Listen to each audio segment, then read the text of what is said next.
Tonight in your health news, it is cold and flu season, and if you haven't already had it, you probably know someone who has. So what can you do to protect yourself and also minimize the severity of a cold? Dr. Mitchel Goldman is here, as he is every Tuesday from UCSD, to talk all about it. Thank you for being here. It's always good to be here, Kathleen. Well, let's begin by explaining the difference real quickly between a cold and a flu, because the symptoms are different, and we actually have a graphic to spell it out for people. Yeah, they really are. You know, the average American gets 3 colds a year, so colds are actually pretty common because it comes from hundreds of different viruses. And when you have a cold, usually you get a sore throat, then you start to get congested, then you get a cough that lasts for a few days, and a fever is very uncommon. Aches and pains are very uncommon, so usually the typical cold will last for about a week. And when it comes to then the flu, is fever the real telltale sign? You know, it really is. So you get a fever usually over 100 degrees, and that's a real fever. You also get a lot of aches and pains, headaches, muscle soreness, and it's associated again with nasal systems like congestion and cough. But the cough usually lasts a little bit longer. Now, this is an important question because a lot of us feel pressure to come into work or to go to school because you don't want to have all this work mist piling up on you.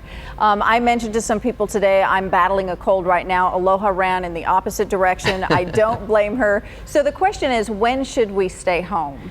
The first few days are the days where you're going to be contagious. So after the first 2 or 3 days, you're really not contagious anymore.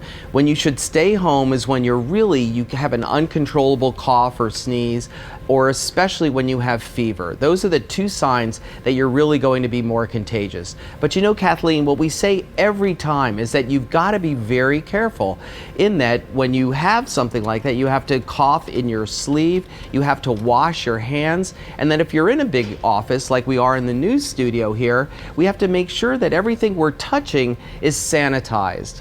Yeah, we actually have some prevention tips up on the screen, and I am drinking tea, I have to say, and trying to get plenty of rest. But you also say wiping down dirty surfaces actually does work. It really does, because you want to try to minimize the amount of viruses you come into contact with. So of course, washing your hands, washing down your cell phone, washing down your computer keyboard, the door handles, the buttons that you usually press. But as you see in prevention and actually treating cold and flus, most important thing is we've got to get our immune system up. So how do we get our immune system up? Getting a good night's sleep, that's a #1 way. Decreasing the stress in our life, another really good way. And then there's lots of common things that people say. You know, a lot of people say, well, take echinacea. People say take ginger tea. A lot of people will do zinc. And what we know is that none of these, unfortunately, have a lot of good scientific evidence behind them. So these homeopathic flu remedies that we have up on the screen, like I've been pounding Emergency all day. Yeah. Does that not work? Well, or even psychologically? You know, psychologically, if you feel better, and especially ginger tea, everyone feels good with ginger tea, those are fine to do. So these are things that you shouldn't not do. It's just that there's no scientific studies that show that they really do work. Now, the problem is when you do the zinc inhaling, like there was something called Zincon, which you can take orally, and it's pretty good because zinc will stimulate your immune system. But when you use it as a nasal spray, it can actually stop you from smelling, and it can produce irreversible damage in the nose. There was actually a whole big class action lawsuit against the company that makes it. But you can take it orally. Now, what is the #1 best thing that actually is scientifically proven? It's chicken soup. So whatever mom and grandma made, it actually does work.